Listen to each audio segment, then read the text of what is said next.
Would now like to introduce our final speaker of the day, Catherine Fenech, founder of the RSI Awareness Day. So I want to thank OCAL and in particular Trevor for continuing to put on RSI Day events each year, and especially this year during COVID. As the founder of RSI Day and the organizer of an annual RSI Day event in Toronto, I struggled this year whether or not we should actually mark RSI Day. In the face of COVID, RSI seemed to pale in comparison. It just didn't seem important. Look at how many lives have been lost to COVID. Of course, COVID does present new ergonomic challenges with changing workplace dynamics, whether it's working from home off a laptop on a kitchen table, or a clerk having to reach around a plexiglass partition all day long in a retail environment. Unlike COVID, no one is going to die directly from RSI, although I do know workers who have attempted suicide because of it. That's how devastating these injuries can be. They significantly impact and disrupt lives and end careers, leaving very disabled workers in their path. I just had to look at how RSI has impacted my life to understand why we need to continue to have an RSI Day, even during COVID. RSI took away the life that I thought I was going to have. I'm still having to prove that I'm disabled because of it to decision makers who don't understand my injuries or how they impact my life. It was because of the devastating effect that these injuries had on my life that I started this day in a hope that I could prevent others from suffering as I had. For the last 27 years, my injuries have impacted every facet of my life, even in some of the ways you wouldn't even consider, like the clothes I wear, the car I drive, the furniture I buy and its placement in my home. I even had to take all the extra keys off my key ring because I couldn't handle the added weight in my pocket. Centimeters can make the difference between functioning and not functioning for me. As I get older, I worry about how aging will impact my injuries and my quality of life. And many days I feel like I'm an old lady, and I'm only 52. I learned about these injuries the hard way. When I was told I had tendonitis, I was relieved because the pain in my wrist was so intense that I thought it was a stress fracture. It felt like the bones were being ripped apart. Little did I know that 27 years later, I would still be dealing with that pain and dysfunction caused by that original injury, and that these injuries would spread as I attempted to stay working without proper accommodation or ergonomic interventions. A lot of things went wrong to get me as injured as I did. While I sought out medical attention right away, I was initially told just to quit my job, something I thought I couldn't afford to do. In hindsight, that short-term financial pain would have been preferable to the long-term financial pain and physical pain that I've suffered. When I told my doctor I couldn't afford to quit, I was just told to wear a splint while I was working, which of course just made things worse. I struggled to get a proper diagnosis, to get treatment, to get accommodation, and to get compensation of my injuries. I had a doctor tell me to toughen up because pain was part of work. I had others suggest that it was all in my head, and I wished it was all in my head because if it was, I could have fixed it.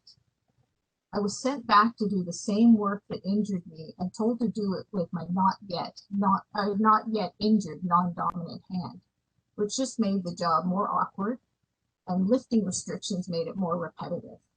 We can all guess how that turned out. Most of my injuries actually came after I sought out medical intervention and filed a workers' compensation claim.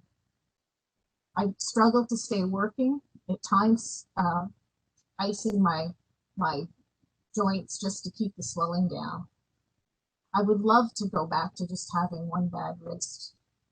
When both my arms gave out and I couldn't do anything and thought I wasn't going to work again, I was sent back to work to just stand at a door and do nothing.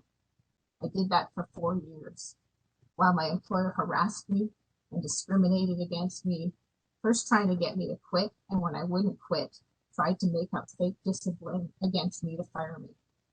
This all took a toll on my mental health.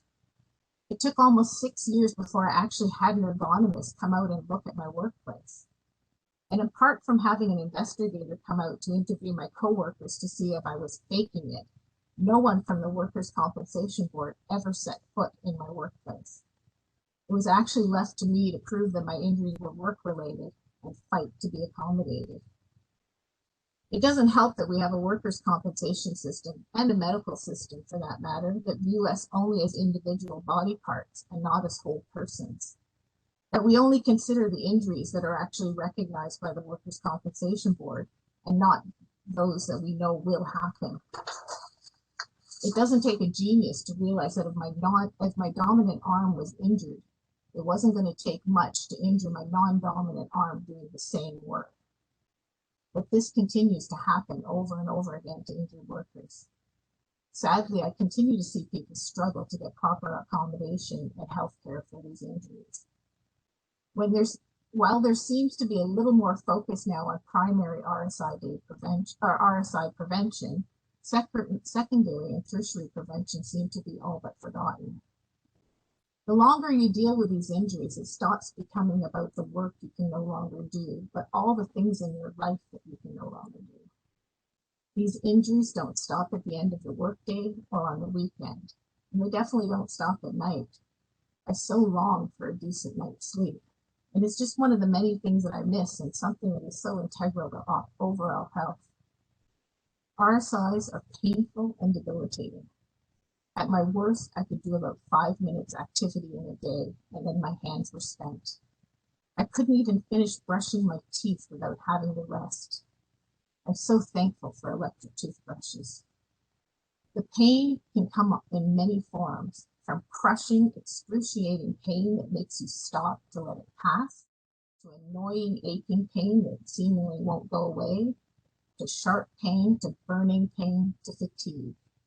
It can be perplexing, especially when the pain seems to move around and appears when you can't figure out what you did to provoke it. Referred pain is really strange because that pain in your wrist doesn't always originate in your wrist. Pain can be such a constant that it feels unnatural in those odd moments when you get some relief. RSI is tiring. When everything is a struggle, sometimes it feels like you have cement blocks tied to your arms.